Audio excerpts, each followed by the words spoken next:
Good morning, listener. This is Kasfur, and welcome you all again on my channel, Stay Up. We are at the end of week, and today is 1st November, and I'm here to give you a morning dose.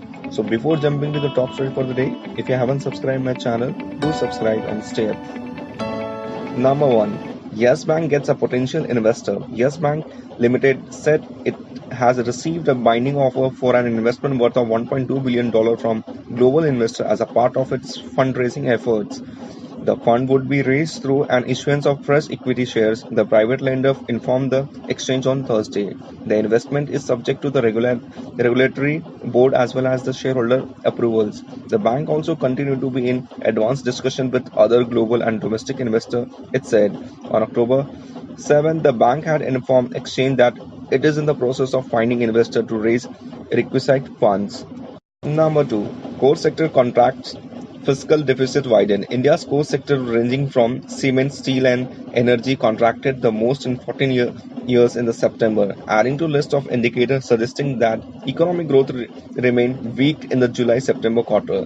The Indian economy grew at 6-year low pace of 5% in the April-June quarter 2019. The high frequency indicator suggests that growth since then may have weakened even further due to weak demand and constrained financial condition. The index fell 5.2% in September according to the data released by the Ministry of Commerce and Industry on Thursday. On cumulative basis, the index grew by 1.3% from April to September 2019 compared to growth of 5.5% for the same duration last year. Whereas India's fiscal deficit widened in September over the previous month, the gap between the government revenue and the expenditure rose to 6.51 lakh crore as of September, or 92.6% of the full year target. Revenue receipt stood at 41.6% of the budgeted target of 19.6 lakh crore. The fiscal deficit level is lower than that of September last year when it had reached 95.3% of the year financial year 19 target. Number 3. Dispute between ex-governor Rajan and Sitharaman.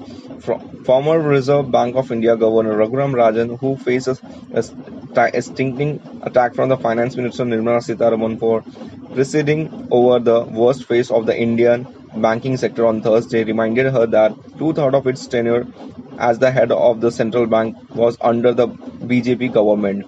Rajan, who was governor of the RBI from September 5, 2013 to September 16, said a clean up of the banking sector that was clogging with bad loans had begun under the term and that the job remains unfinished. I had just over 8 months in the previous Congress government and I had 26 months under BJP government. So much of my team term as a RBI governor was under this government. Number 4. India's gross tax collection growth in the first 6 months of the ongoing fiscal hit decade low in the year when the government is almost certain to miss its fiscal deficit target. The gross tax revenue for the April-September period of 1920 grew 1.5% year-on-year to 9,19,470 crores. It's the slowest pace since 2009-10, when the tax revenue in the first half had contracted 7.6%. Net tax revenue collection grew 4.2% in the first 6 months, also the lowest growth in 10 years.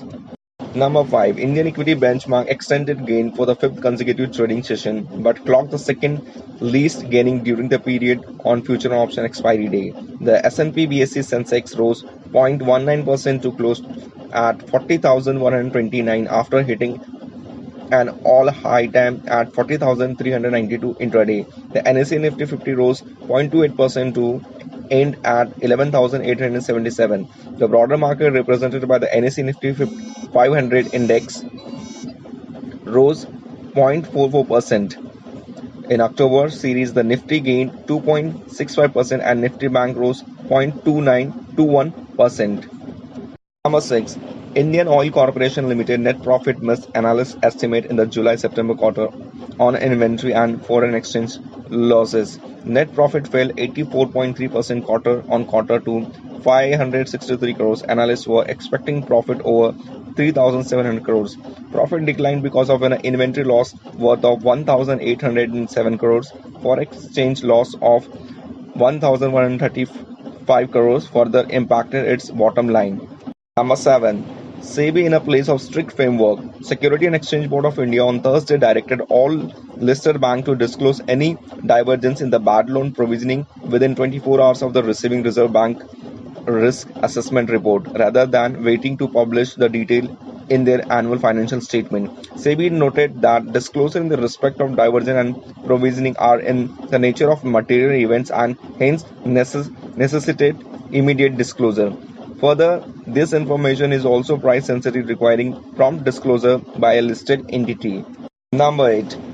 Indian Bank have begun reviewing stolen card data that was recently leaked on the dark web for sale. Multiple people in the direct knowledge of the matter said around 1.3 million debit and credit card data was leaked. The Reserve Bank of India had sent instruction to bank after the leak was reported on October 29. The people said on the condition of the anonymity as the details are not public yet. The Cyber Security and Information Technology Examination Cell of the RBI advised bank to verify the leaked details, disable existing cards and issuance replacement.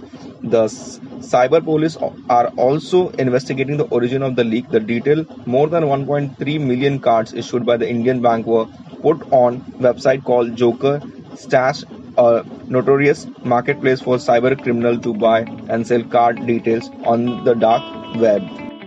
So that was all top story that you need to know to start your day. Have a great day.